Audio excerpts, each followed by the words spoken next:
Linguistics आए उसको हम यही सब फील्ड्स हैं, ठीक है, यही सब फील्ड्स हैं, यही लेवल्स ऑफ लिंग्विस्टिक्स हैं, दोनों का आंसर सेम है। और जरूरी नहीं है वो जो आगे जाके इतना लंबा लिखा हुआ है आप वो भी लिखें, अगर आप ये भी लिख देंगे तो आपकी सब फील्ड्स कंप्लीट हो जाएंगी। बस एक चार्ट बना दीजिएगा और कुछ भी नहीं, सही। तो चार्ट अगर आप बना देते हैं तो आपके एक्स्ट्रा 2 मार्क्स लग जाते हैं। और इसी तरीके से आपने पहले डेफिनेशन एंड देन उसको एक्सप्लेनेशन, एक्सप्लेन में ये देखें छोटी छोटी एग्जांपल्स दी हुई हैं, ठीक है, तो ये आपने करना होता है, सही। अच्छा यहाँ पे देखिए लिखा हुआ है मॉर्फोलॉजी, बिस्मिल्लाह पढ़ लेते हैं। बिस्मिल्लाहिर्रहमानिर्रहीम रब्बिशरहली सदरी व यस्सिरली अमरी वहलुल उक़दतम मिन लिसानी यफ़क़हू क़ौली। अब वो कहता है कि morphology studies the pattern of formation of words by combination of sounds into minimal distinctive units of meanings called morpheme. वो कहता है कि मॉर्फोलॉजी है जो है वो स्टडी करता है pattern of formation of words by combination of sounds, कि वो कंबाइन करता है साउंड्स को इनटू मिनिमल डिस्टिंक्टिव यूनिट्स, छोटे छोटे डिस्टिंक्टिव यूनिट्स को ऑफ मीनिंग कॉल्ड मॉर्फीम्स, ठीक है। साउंड को कंबाइन किया जाता है ताकि वर्ड की फॉर्मेशन हो जाए, ठीक है। ये साउंड्स को कंबाइन, वर्ड की फॉर्मेशन होती है by the combination of sounds, ठीक है, साउंड्स की कॉम्बिनेशंस के साथ वर्ड की फॉर्मेशन होती है into minimal distinctive unit of meaning, ताकि एक minimal distinctive unit of meaning बन सके, उसको हम मॉर्फीम कहते हैं। जैसे कल मैंने आप लोगों को एग्जांपल दी थी पेन की, तो प ए एन न, ये जो है तीनों मिलके एक साउंड बनती है, ये एक्चुअली साउंड्स हैं और साउंड्स जो है वो मिलके वर्ड बनाता है, दैट इज द पेन, ठीक है। तो PEN जो है वो कॉम्बिनेशन है साउंड्स का इनटू फॉर्मेशन ऑफ वर्ड, एक मीनिंगफुल वर्ड बनता है जिसको हम मॉर्फीम कहते हैं। A morpheme cannot be broken up because if it will no longer make sense. अगर morpheme जो है एक वर्ड जो है उसको ब्रेकअप कर दिया जाए तो उसका कोई मीनिंग भी बाकी नहीं रहेगा। morpheme bat is made up of 3 sound b, a and t। ये जो साइन है ये ए साउंड का है, ठीक है, bad. The combination make up the single morpheme bad, and if broken up, it will no longer carry the meaning of bad. Words can be made up of single morphemes such as bad, or combination of morphemes such as bad is made up of 2 morphemes, bad plus s, ठीक है। अब जो है bad जो है ये जो single morphemes होते हैं जैसे कि बैट है, यानी कि ये सिंगुलर है, ठीक है, या फिर ये कॉम्बिनेशन है मॉर्फीम्स का। फॉर एग्जांपल बैट्स जो है वो 2 मॉर्फीम से मिलके बनता है जिसको हम कहते हैं BAT, bat plus S. S is also morpheme क्योंकि ये जो एस है ये प्लूरल को शो करता है, ठीक है। तो बैट प्लस एस, तो ये 2 मॉर्फीम से मिलके बनता है एक प्लूरल।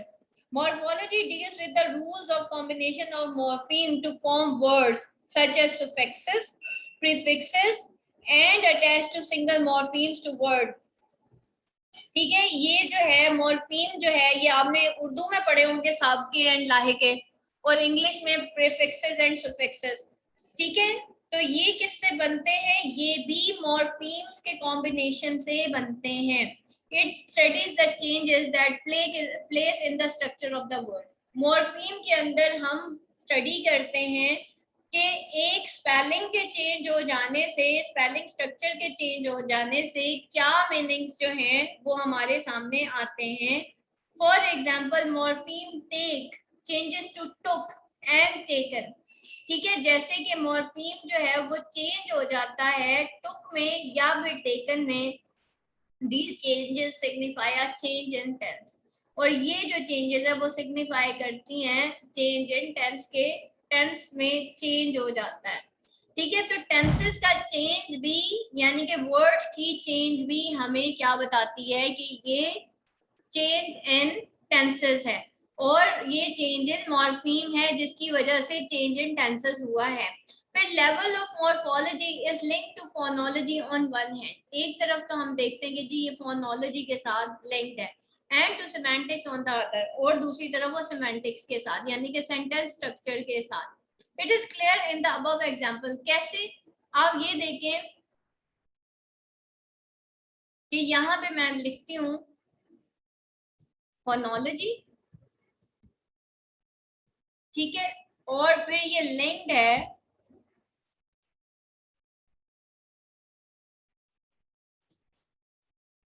मॉर्फोलॉजी के साथ, और फिर मॉर्फोलॉजी लिंक्ड है सिंटैक्स के साथ।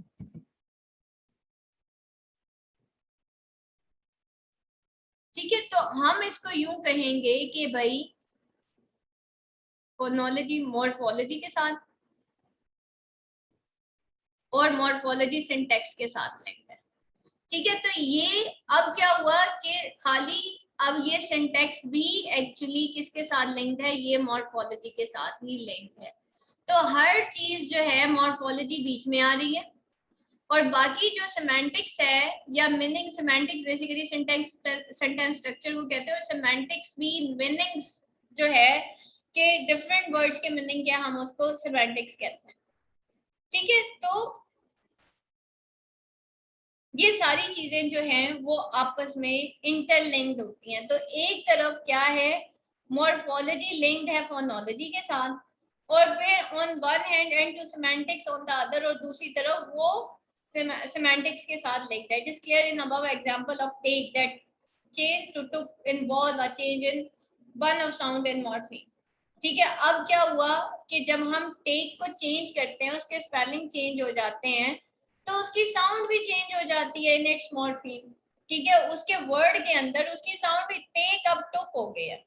ठीक है, पहले ए साउंड था, अब ऊ साउंड हो गया, तो इट मीन्स के मॉर्फीम में भी चेंज हुआ है और उसकी साउंड में भी चेंज होता है। It also involve a change in meaning. Take means the action, take plus time present. ठीक है, ये बेटा इसका फॉर्मूला होता है, टेक प्लस टाइम प्रेजेंट जो है ये इसका मॉर्फीम है। दो मॉर्फीम्स मिलके एक टेक बनाते हैं। और took means action, take plus time past, और टुक जो है वो एक्शन है, टेक प्लस टाइम पास्ट यानी कि पास्ट टेंस है। Thus morphology changes often involve changes at the level of both sounds and meaning। और इस वजह से morphology जो है वो चेंज, उसके अंदर चेंज होता है। changes often involve changes at the level of both sounds and meaning। sounds और meaning दोनों चेंज हो जाते हैं, बाजू का टेंसेस भी चेंज हो जाते हैं। इसी तरीके से प्रीफिक्सेस एंड सुफिक्सेस में, आप प्रीफिक्सेस में देखें ना, हम कहते हैं हम प्री सपोजिशन, प्री सपोजिशन। ठीक है, प्री प्लस सपोजिशन ये दो मॉर्फीम है, बल्कि pre suppose and I O N is also a morpheme. तो आई ओ एन जो है सपोज के साथ सपोजिशन। ठीक है, तो T I O N is one more morpheme जो कि उसके मीनिंग्स को कंप्लीट कर रहा है, और प्री जो है वो उसका सफिक्स प्रीफिक्स है। फिर वो कहते हैं कि syntax is the level at which we study how words combine to form phrases, phrases combine to form clauses, and clause join to make sentence.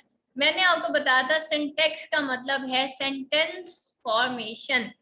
इसके अंदर अब हम देखते हैं कि किस तरीके से ये जो वर्ड्स हैं जो कि पीछे हम मॉर्फीम्स में पढ़ के आए हैं, वर्ड्स फॉर्मेशन तो मॉर्फोलॉजी के अंदर हो गई। अब वो वर्ड्स कंबाइन होते हैं ताकि एक फ्रेज बने।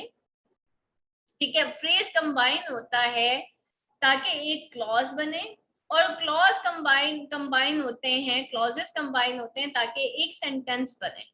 तो इसका अगर हम हायरार्किकल स्ट्रक्चर बनाते हैं तो हम सिंटैक्स को यूं कह सकते हैं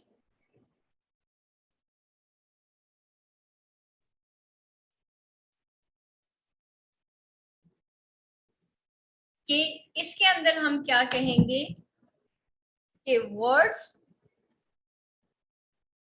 combine to form phrases and phrases combine to form clauses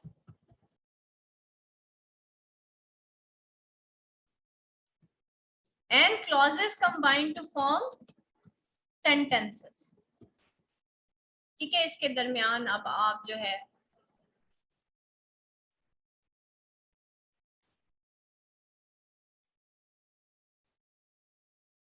ये इनके कॉम्बिनेशन से words combine to form phrases and phrases combines to form clauses and clauses combines to form the sentences.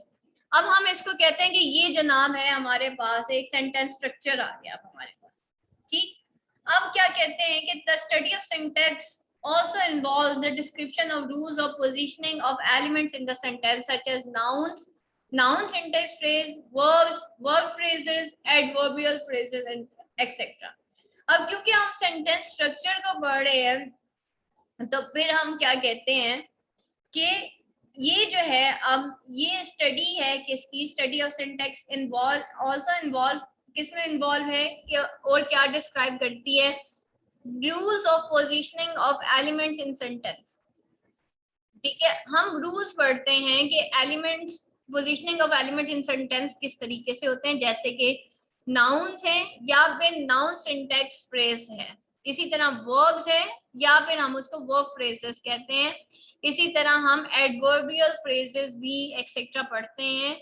A sentence must be composed of these elements arranged in a particular order. Syntax also attempt to describe how these element functions in the statement in a sentence। ठीक है, ये elements किस तरीके से function करते हैं, यानी कि ये जो phrases हैं, verbs हैं, nouns हैं, ये किस तरीके से function करते हैं एक sentence के अंदर। Such that what is their role in sentence, for example word boy is a noun, however in each of the following sentence it function in different role। The boy like crickets, likes cricket। ठीक है, कि एक boy जो है वो cricket को पसंद करता है, खेलना पसंद करता है। The old man loved the boy। In sentence A it function as subject of the sentence। ठीक है, ये जो है बॉय जो है एक्चुअली सब्जेक्ट ऑफ द, कि बॉय जो है वो क्रिकेट को पसंद करता है, लेकिन बी के अंदर जो है जो इट फंक्शंस एन ऑब्जेक्ट। ठीक है, जिस पे काम हुआ उसको हम ऑब्जेक्ट कहते हैं। तो यहाँ पे द बॉय जो है वो क्या है, वो सब्जेक्ट है। ठीक है, यानी कि काम करने वाला है, सब्जेक्ट कहते हैं बेटा डूअर को। ठीक है, काम करने वाला डूअर,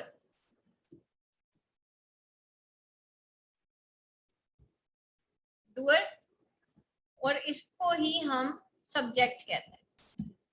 ठीक है, लेकिन यहाँ पे द बॉय यानी कि जिसके ऊपर काम हुआ है द बॉय, यहाँ पे वो एज एन ऑब्जेक्ट काम करता है।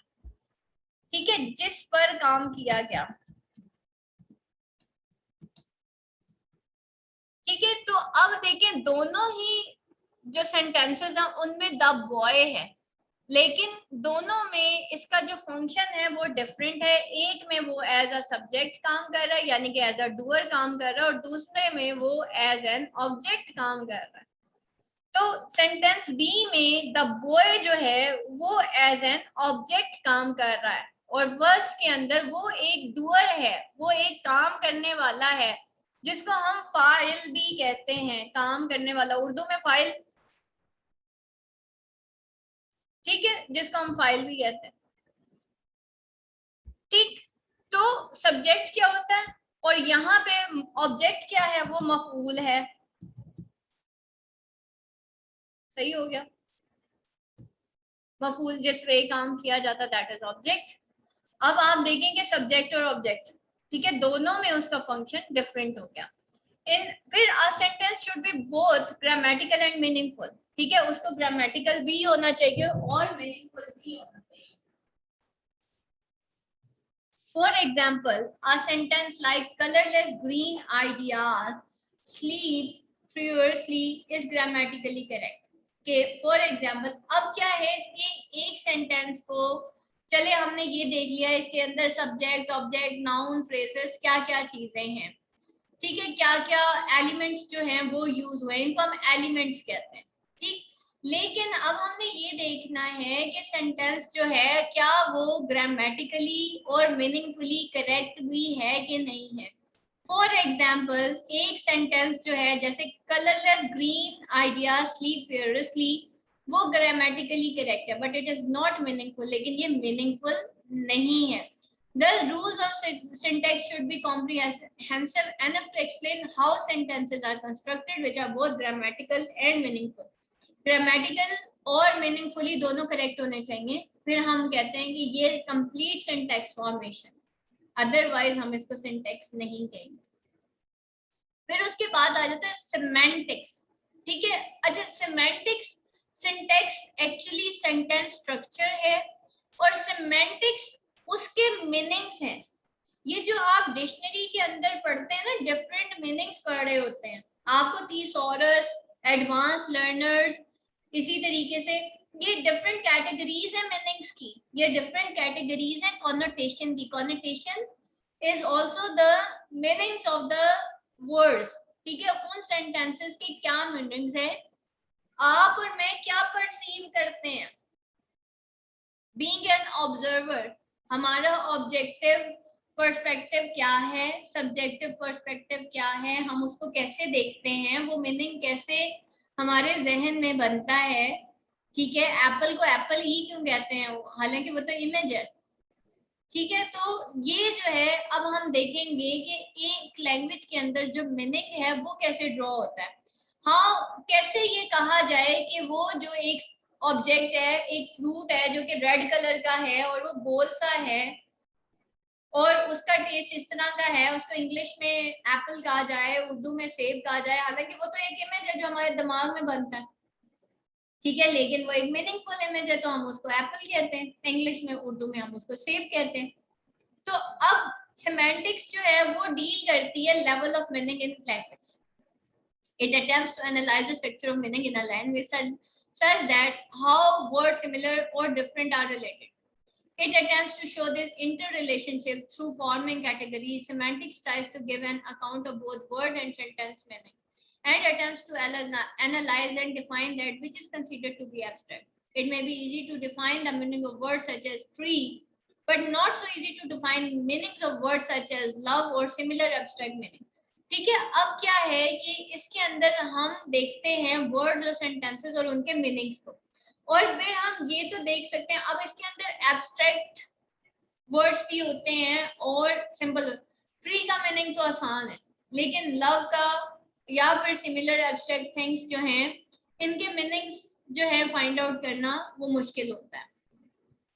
That is why semantics is one of the less clearly definable areas of language study. इस वजह से ये less clearly definable areas है language study का, ठीक है, क्योंकि हर चीज का आप मीनिंग फाइंड आउट नहीं कर सकते। हेट का मीनिंग क्या होगा, लव का मीनिंग क्या होगा, एब्स्ट्रैक्ट थिंग्स के मीनिंग्स क्या होंगे, वो चीज जो नजर नहीं आती उसका मीनिंग क्या होगा।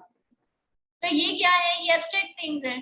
तो सेमेंटिक डील तो करती है मीनिंग्स के साथ, लेकिन हम हर चीज का मीनिंग नहीं फाइंड आउट कर सकते। तो सिंटैक्स तक तो ठीक है लिंग्विस्टिक्स का फंक्शन, बट सेमेंटिक्स के अंदर जाके कुछ लेस क्लियरली जो है डिफाइनेबल एरियाज हैं और स्टडी लैंग्वेज के जो कि हम सेमेंटिक्स में फेस करते हैं। An extension of study of meaning और सेमेंटिक्स इज प्रैग्मेटिक, ठीक है। अब जो है फिर मीनिंग और सेमेंटिक्स के आगे जाके जो एक ब्रांच आती है उसको हम प्रैग्मेटिक्स कहते हैं। ये आपके सिलेबस में प्रैग्मेटिक्स इंक्लूडेड नहीं है, आपके सिलेबस में सेमेंटिक्स तक एंड हो जाता है, ठीक। यही बस आखिरी ब्रांच आपकी सेमेंटिक्स ही है, ठीक है, और उसके बाद एंड पे आपके स्टाइलिस्टिक्स आएगा, बस दैट्स ऑल, ठीक है। उससे ज्यादा आपके सिलेबस में इंक्लूडेड नहीं है। लेकिन आप जो भी बुक्स उठाएंगे मार्केट में उसमें ऑब्वियसली वो बीएस लेवल की होती हैं या ओवरऑल उसमें लिंग्विस्टिक्स के डिफरेंट लिखे हुए होते हैं, तो आपने सारे का सारा नहीं पढ़ना होता। जो चैप्टर आपको मैंने फर्स्ट डे मार्क करवाए हैं सिर्फ वही चैप्टर्स आप मार्क करेंगे, उसके अलावा आप कोई चैप्टर मार्क नहीं करेंगे।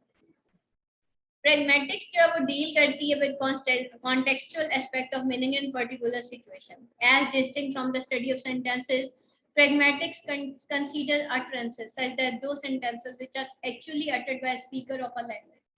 ये जो है distinct है from the study of sentences, और pragmatics जो है वो consider करती है utterances को। utter किसे कहते हैं, अल्फाज की अदायगी को।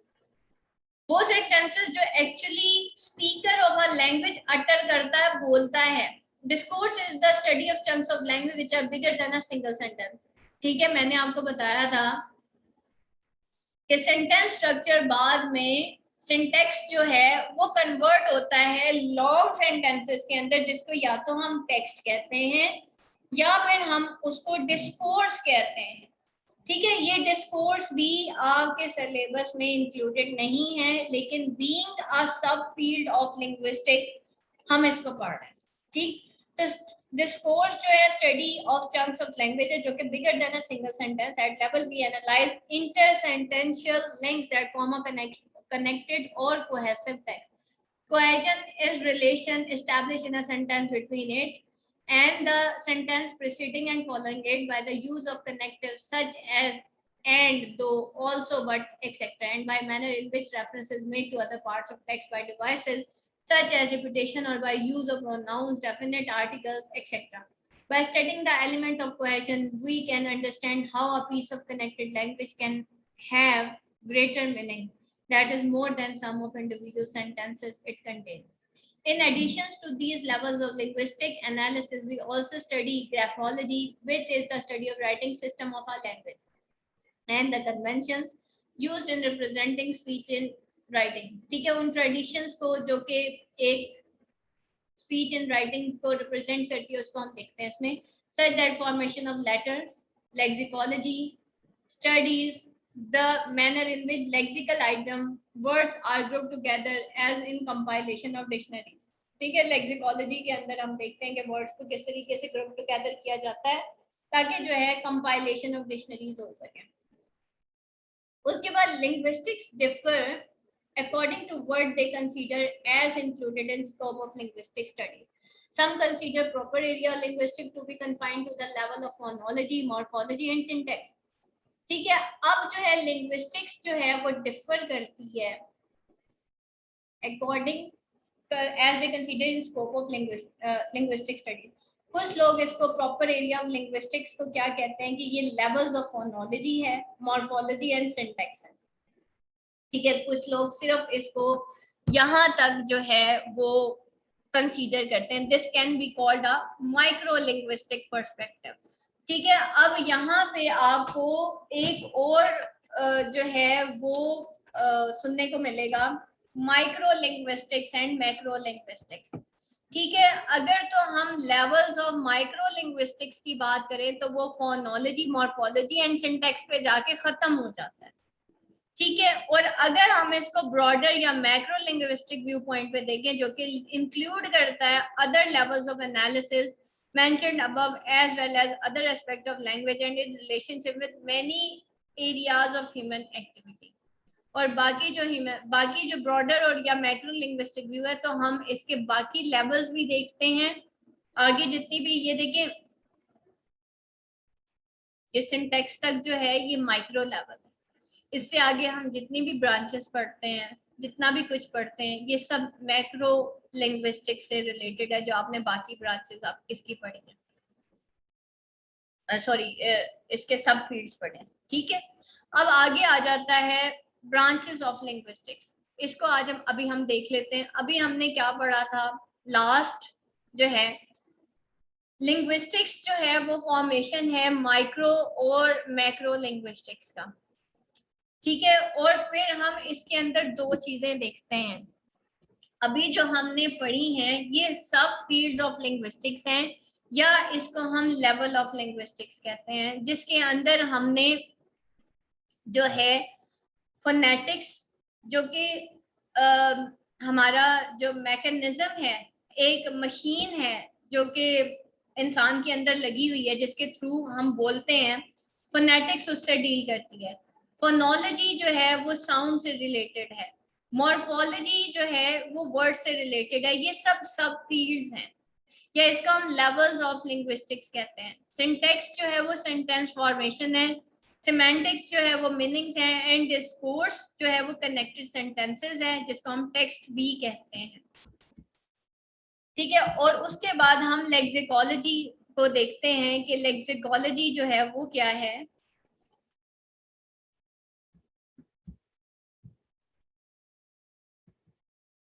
लेक्सिकोलॉजी अभी हमने पढ़ा है या ग्राफोलॉजी.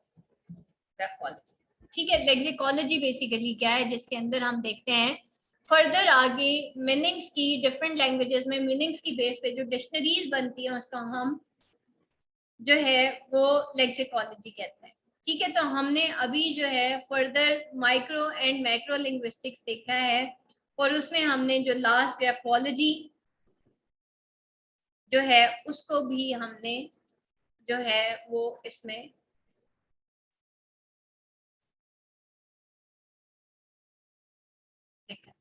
ठीक है, तो हमने लेक्सिकोलॉजी एंड ग्राफोलॉजी दोनों को ही यहाँ पे देख लिया।